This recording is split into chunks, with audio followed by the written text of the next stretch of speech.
Hello বন্ধুরা, কি করছো তোমরা? আমি তো রান্না বসিয়ে দিলাম। এই যে মাছটা ফ্রাই করছি, তারপর মাছ চচ্চড়া বানাবো এটা দিয়ে।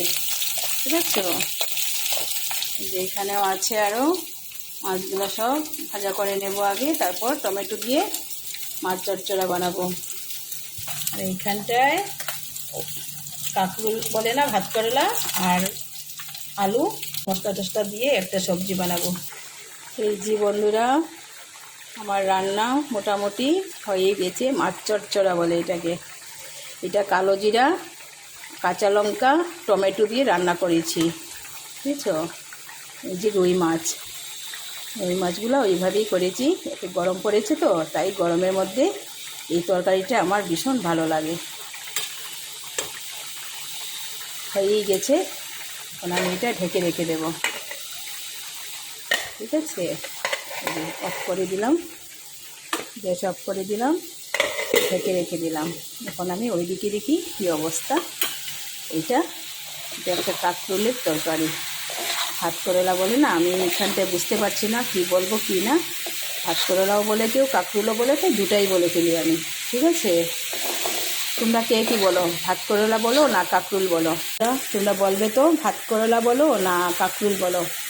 বলবে তো কমেন্ট করে।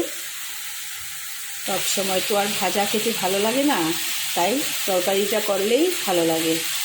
তরকারিটা খেতে ভীষণ ভালো লাগে, আলু আর ভাত করলা দিয়ে টেস্ট লাগে ভীষণ। ঠিক আছে, তাই করলাম। তোমরাও এইভাবে বানিয়ে খাবে।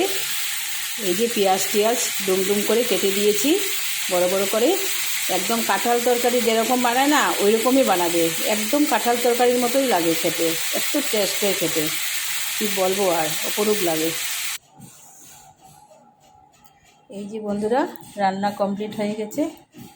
এই যে রান্না কমপ্লিট হয়ে গেছে, মাছ চচ্চড়া বানিয়েছি, আর এখানটায় এই যে কাঁকরোলের তরকারি বানিয়েছি।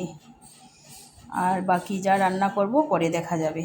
দুটো রান্না করেছি, দুটো আমি শেয়ার করে নিলাম তোমাদের সঙ্গে।